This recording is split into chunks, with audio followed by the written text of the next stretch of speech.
அனைவருக்கும் அன்பான வணக்கம். கடவுள்னு சொன்னாலே எத்தனை கடவுள் இருந்தாலும் தமிழுக்கே உரிய கடவுளான முருகன் மேல நமக்கு எப்பயுமே ஒரு அலாதி பிரியமும் அன்பும் உண்டு.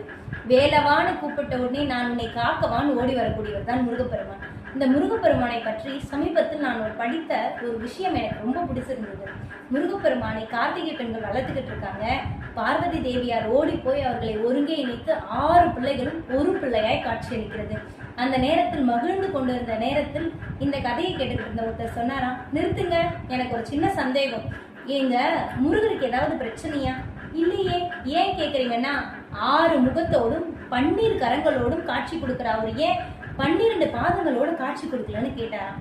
அதுக்கு உடனே அங்கிருந்த ஒருத்தர் சொன்னாராம், இது ஒன்றும் பெரிய விஷயம் இல்ல, சாதாரண விஷயம் தான் சொன்னாராம். என்ன தெரியுமா, ஒருத்தர்கிட்ட கஷ்டம்னு போய் நிற்கும் போது, முருகா உன் 6 முகத்தில் ஏதோ ஒரு முகத்தை வச்சு என்னை பாருடா